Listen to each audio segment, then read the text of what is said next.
Libro de Gálatas, capítulo 1. Biblia Reina Valera. Saludo. Yo, Pablo, apóstol, y no de los hombres, ni por medio de los hombres, sino por Jesucristo y por Dios el Padre, que lo resucitó de los muertos, y todos los hermanos que están conmigo, deseamos a las iglesias de Galacia, que tengan gracia y paz de Dios el Padre y de nuestro Señor Jesucristo, el cual se dio a sí mismo por nuestros pecados para librarnos del presente siglo malo, conforme a la voluntad de nuestro Dios y Padre, a quien sea dada la gloria por los siglos de los siglos. Amén. No hay otro evangelio. Me asombra que tan pronto se hayan alejado ustedes del que los llamó por la gracia de Cristo para seguir un evangelio diferente. No que haya otro evangelio, sino que hay algunos que los perturban y quieren pervertir el evangelio de Cristo. Pero si aún nosotros o un ángel del cielo les anuncia otro evangelio diferente del que les hemos anunciado, quede bajo maldición. Como antes lo hemos dicho, también ahora lo repito, si alguno les predica un evangelio diferente del que han recibido, quede bajo maldición. El ministerio de Pablo. ¿Busco acaso el favor de la gente o el favor de Dios? ¿O trato acaso de agradar a la gente? Si todavía buscara yo agradar a la gente, no sería siervo de Cristo. Pero les hago saber, hermanos, que el evangelio anunciado por mí no sigue criterios humanos, pues yo no lo recibí ni lo aprendí de nadie, sino que Jesucristo me lo reveló. Porque ya han oído ustedes hablar de cuál era mi conducta antes en el judaísmo, cuando perseguía y asolaba sobremanera a la iglesia de Dios. En el judaísmo yo aventajaba en mi nación a muchos de mis contemporáneos y era mucho más celoso de las tradiciones de mis padres.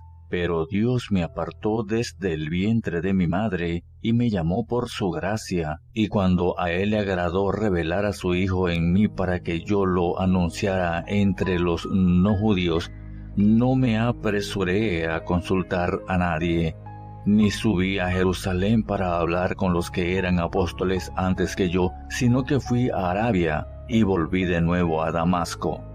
Después, pasados 3 años, subí a Jerusalén para ver a Pedro y permanecí con él 15 días. Pero no vi a ningún otro apóstol sino a Jacobo, el hermano del Señor. En esto que les escribo pueden ver delante de Dios que no miento. Después fui a las regiones de Siria y de Cilicia, y las iglesias de Judea, que eran en Cristo, no me conocían ni me habían visto, solamente habían oído decir: aquel que antes nos perseguía, ahora predica la fe que en otro tiempo buscaba destruir, y glorificaban a Dios en mí. Gálatas capítulo 2. Después de 14 años subí otra vez a Jerusalén con Bernabé y también llevé conmigo a Tito, pero subí en obediencia a una revelación y para no correr o para no haber corrido en vano, el evangelio que predico entre los no judíos lo expuse en privado a los que tenían cierta reputación. Pero ni siquiera Tito, que estaba conmigo, fue obligado a circuncidarse aunque era griego. Y esto a pesar de los falsos hermanos introducidos a escondidas que entraban para espiar la libertad que tenemos en Cristo Jesús y para reducirnos a esclavitud, a los cuales ni por un momento accedimos a someternos para que la verdad del Evangelio permaneciera con ustedes. Los que tenían fama y reputación de ser algo, lo que hayan sido en otro tiempo, nada me importa.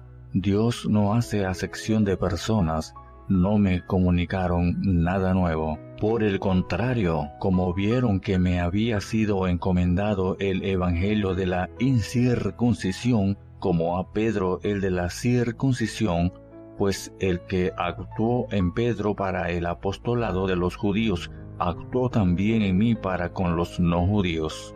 Y como reconocieron la gracia que me había sido dada, Jacobo, Cefas y Juan, que eran considerados como columnas, nos dieron a mí y a Bernabé la diestra en señal de compañerismo, para que nosotros fuéramos a los no judíos y ellos a los judíos. Pablo reprende a Pedro en Antioquía. Solamente nos pidieron que nos acordáramos de los pobres, lo cual también procuré hacer con diligencia. Pero cuando Pedro vino a Antioquía, me enfrenté a él cara a cara, porque lo que hacía era reprochable, pues antes de que vinieran algunos de parte de Jacobo, comía con los no judíos, pero después que vinieron se retraía y se apartaba porque tenía miedo de los judíos. Y en su simulación participaban también los otros judíos, de modo que hasta Bernabé fue arrastrado también por la hipocresía de ellos. Pero cuando vi que no andaban rectamente y conforme a la verdad del Evangelio, dije a Pedro delante de todos: si tú, que eres judío, no vives como los judíos, sino como los no judíos, ¿por qué obligas a los no judíos a hacerse judíos? Nosotros somos judíos de nacimiento y no pecadores salidos de los no judíos. Sabemos que el hombre no es justificado por las obras de la ley, sino por la fe de Jesucristo, y también hemos creído en Jesucristo para ser justificados por la fe de Cristo, y no por las obras de la ley, ya que por las obras de la ley nadie será justificado. Y si al buscar ser justificados en Cristo, también nosotros somos hallados pecadores, ¿será por eso Cristo ministro de pecado? De ninguna manera. Porque si las mismas cosas que destruí las vuelvo a edificar, me hago transgresor. Porque yo, por la ley, soy muerto por la ley, a fin de vivir para Dios. Pero con Cristo estoy juntamente crucificado, y ya no vivo yo, sino que Cristo vive en mí. Y lo que ahora vivo en la carne lo vivo en la fe del Hijo de Dios, el cual me amó y se entregó a sí mismo por mí. No desecho la gracia de Dios, pues si la justicia dependiera de la ley, entonces por demás habría muerto Cristo.